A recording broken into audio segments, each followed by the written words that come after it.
Hi, good afternoon. My name's Alicia Malta Lopez, and I um, the chapter I was assigned was chapter 10, the gendering of criminology, the feminist theory. Now, essentially, just to give a uh, quick summary of what the chapter was regarding, it was essentially explaining how um, criminology and women and how their involvement, how their women's involvement in crime have changed throughout history, and um, how theories and past theorists have um, what their thoughts were on women who committed crime, and how um, it was more of a biological and physiological idea where, for example, if they had moles, if they were tall, if they were more masculine looking, examples like that. It was believed that that was the reason why that um, that they committed crimes, and you know, and if we now modern times, more recent years, it's more thought as a what's the environment they were like, what, how do they grow up, what's their race, the different crimes that compared to males that women commit. So this chapter was very interesting. I think mostly because I personally enjoy uh, crime videos, crime documentaries. So just the thought of how how these theorists used to believe in their ideas and their arguments, and how it's changed over time was very interesting to read. Um, just some quick background. The beginning of the first wave of the feminist perspective in the United States was during the mid 19th century, when the first women's convention was held in New York. Um, so there was a theorist, Miles. He argued that the fight for women's rights was the parallel struggle against the slavery of the southern states in America, and that these two were not the only two social struggles. Um, Early in the mid. All right, now just a continuation of. I'm sorry, I have my notes next to me, but a continuation of the background information. Now, around early 19th century, we witnessed a dramatic transformation in history, with the involvement of the Industrial Revolution, the rise of capitalism, and this changed the traditional family perspective. And those village economies, they now had changed into factory production. So we saw a change in the the family household, and that affected um, a lot of what has to do with crime involving genders. Now, as mentioned prior, these theorists um, had these arguments in regarding, um, you know, it was psychological and physical, excuse me, and a lot of physical characteristics of women. It was believed that these characteristics were universal, so all women were the same. Um, Now, there was a focus more, the focus of crime as a result of individual characteristics rather than on conditions in the existing social structures, generated research attention directed towards determining the difference between criminal and non-criminal women. It was believed that crime resulted from individual choices, void of and influences from social, economic, and political worlds. Now, there is um, there is a gentleman, Caesar Lombroso. He's called the father of modern criminology. All right, and now in continuation with Caesar Lombroso, Lombroso's arguments were involved a lot of regarding evolution accounts. He believed that there was uneven development within groups. For example, he believed whites were more advanced than non-whites, men were more advanced than women, and adults were more advanced than children. He published a book. He had not a book. It was a publication. It was called The Female Offender, where he described female criminality as an inherent tendency of women who in effect had not developed properly into feminine women with morals. This is where I was mentioning about he believed that his arguments were physiological evidence, such as cranial, facial features, molds, height, dark hair, skin color, if they were short, if they had dark-haired women, they had a masculine cranial, masculine facial features. They were all good candidates for crime, according to Lombroso. Now, he also argued that criminal women were more masculine than feminine. They could think like a man, and where a good woman could not. He also believed criminal women were more stronger than men in some ways. And the example he provided was that he argued that criminal women often adjusted well in prison life and that it hardly affected them at all. Overall, he found that criminal women were abnormal. And some theorists, a really famous one was Sigmund Freud. Now, his theory, he believed that women develop an inferiority, and they tried to compensate it by being exhibitionistic, narcissist, and well-dressed. He believed that women were irrational while men were rational. Now, he also argued that female aggression and rebellion were expressions of longing for a penis, and if not treated, that women would end up neurotic. Now, he did emphasize on changing women to fit into society that was defined by men rather than changing society. To be normal, he believed women had to adjust and to accommodate the glorified duties of wives and as mothers, and at the expense of gender equality. Now, there is a belief, it's Freudianism,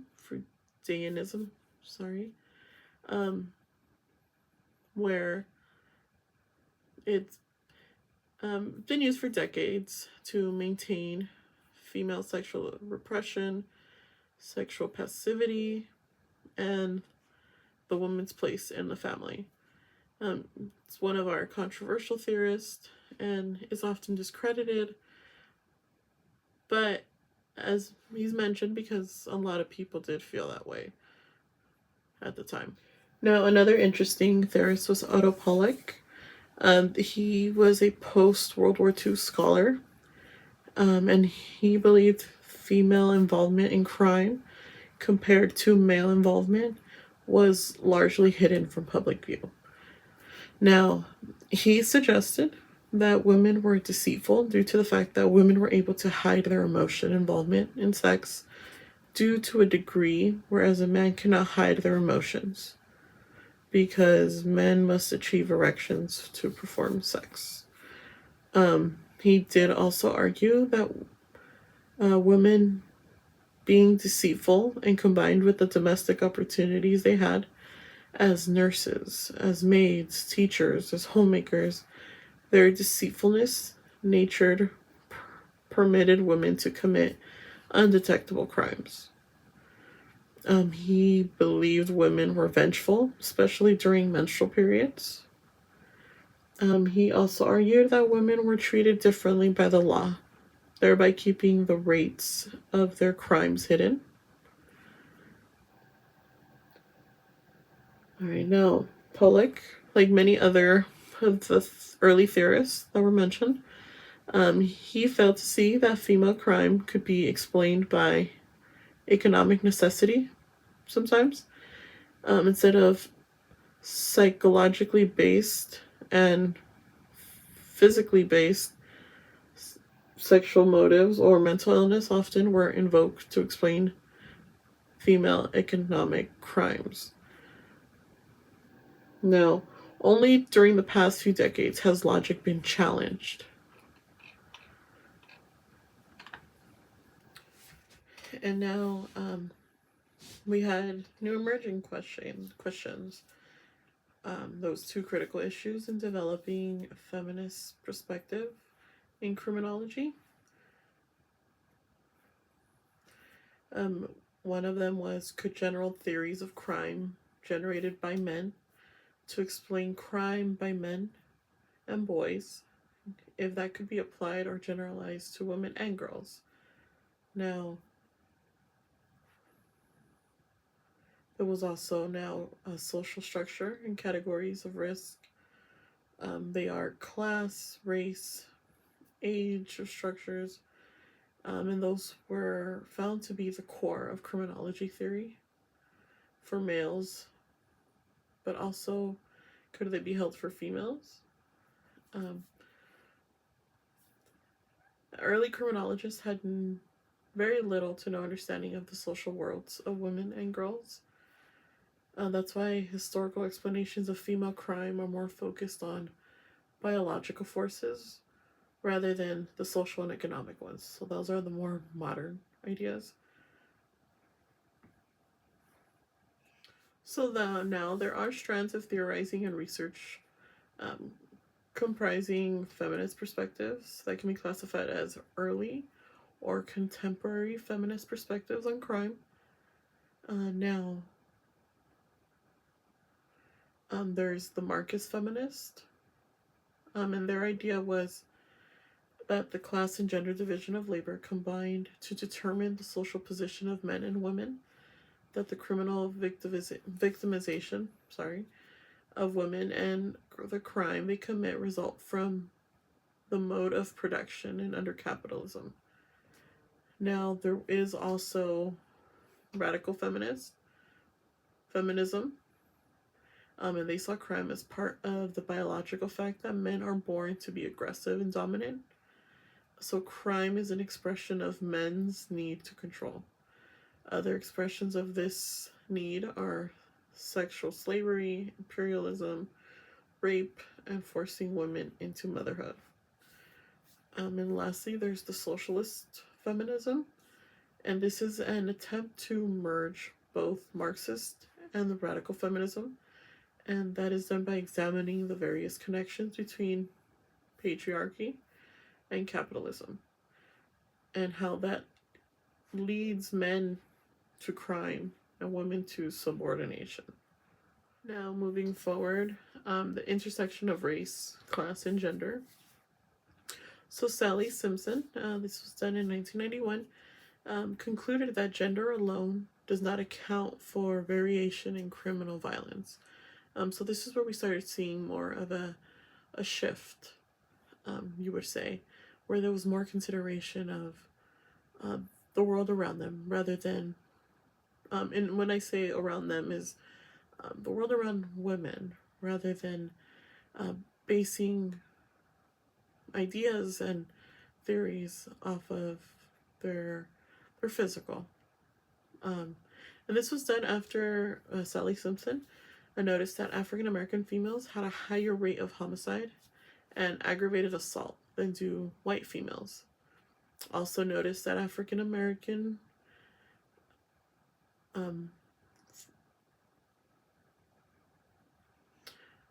sorry, my notes. Okay, so she also noticed that African American female rates for adults and juveniles were more similar to those for white males than those compared to white females. It was also noted that African American females were reported to be consistently more involved in assertive crimes than were white females. And since then, in 1996, there was an argument that women were compelled into crime by their social circumstances. So this is where you start to see, as mentioned, that shift in the beliefs, where we're looking more now into a social and race, rather than just your biological looks. Now,